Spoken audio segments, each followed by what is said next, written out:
Welcome back, fans and friends. For this upcoming video, I have Hitched Home Series 13, the Teardrop trailer, and this is by a company called New Camp. And they manufacture these tiny things to be able, basically, to fit any smaller vehicle. It's supposed to be a step up from tent camping. And here we have Hitched Homes Series 13, and 14 plus 164 scale. It comes with a backpacker as well, as you can see there. But it is unusually not advertised as such. Anyway, this contains a diecast trailer, and so fans and friends of the channel who know that there are vehicles, in this case it will be this Chevrolet Silverado. This is the work truck version. I believe it is the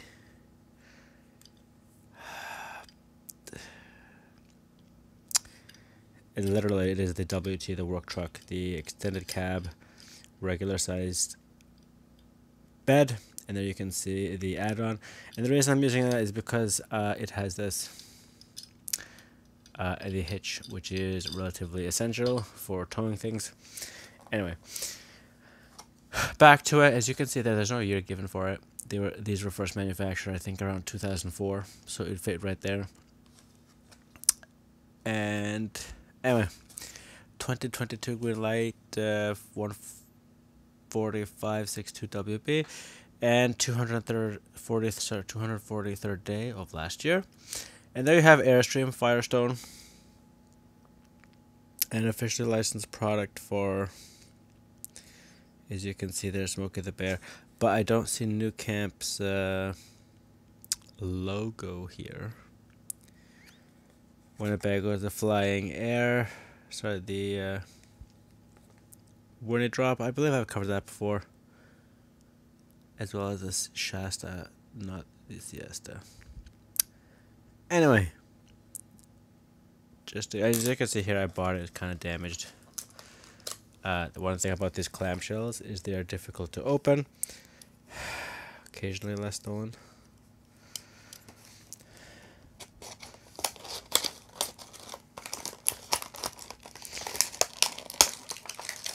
And so I don't have access to my regular stuff, my regular tools, so it is just, I don't have, I use this Leatherman, the signal, to open it. Of a camping tool, ironically, but anyway, backpacker comes with a purple backpack, and there you can see his sleeping roll. Perhaps I shouldn't call him a backpacker, I should call him an actual tenter. He has binoculars there. Perhaps he's going birding or just sightseeing, and his hat. And I would say it's reasonably to scale. You can see there the pickup truck shows Chevy Silverado. The only manufacturing you're going to have to do with this, and I've brought this up before, as with all of the other trailers, is this pin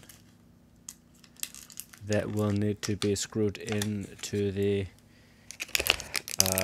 front of the trailer. Why is that? Well, it's to help. As you can see, it only has two wheels there, and it will not stand by itself. So therefore, and it has its if it's done properly, it'll be relatively easy. If it's not done properly, like this is not threaded, or the threading on the in fact pin itself is terrible, then obviously it's not going to go in very easily. The air, and you see there how it just slips in there. It's because it's not threaded properly, so it probably will not stand very well. Anyway, I will just go ahead and cover this like I'm supposed to be. And there obviously you have the front of it very plain. This would be the streamlined part of it, the air hitting it. The right side you have a rather sizable door.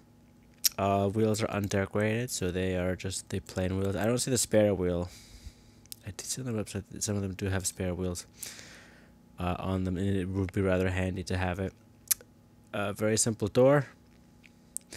On the left side, exact same thing. Some of these do fold up and out, and we're going to see here that that does in fact open. There's a license plate section for the rear of the trailer. We have wheel covers there. As you can see there, it's one piece. The bottom here stamped around. This piece inserted. It does feel like it's rubber, but it's not.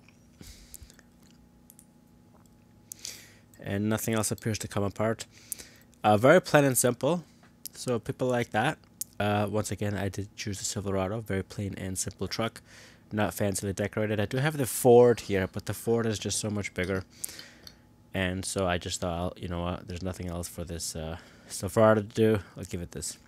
Now to the main thing, the back here, you see all the storage compartments and the cooking apparatus.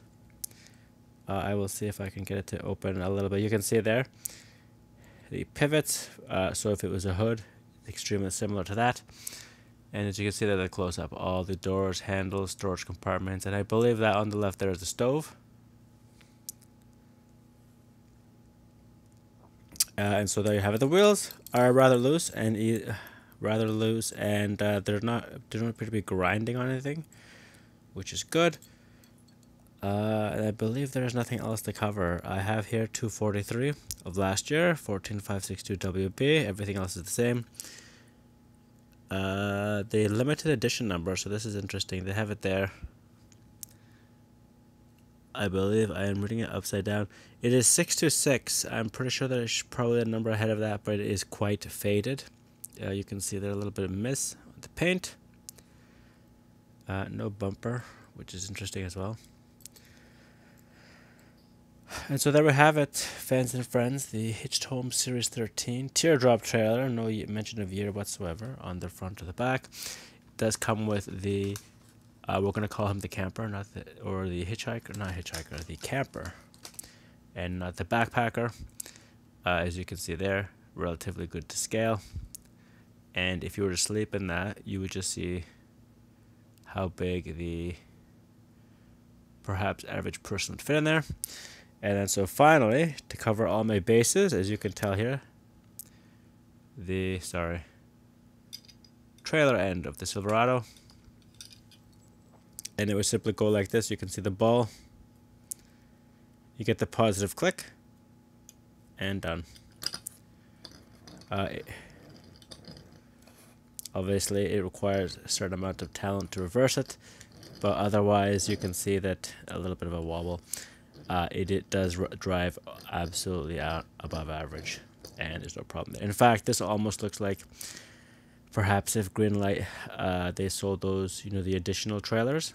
I did cover 2 station wagons and 1 SUV that had the drop-in tent, so that's nothing absolutely new. As you can see, the size comparison between these two. Anyway, fans and friends, thanks for watching. Nice and fun to bring out the Chevy Silverado again, one of the most popular trucks here. This is Thomas from Toronto. Thanks for watching, and till the next one.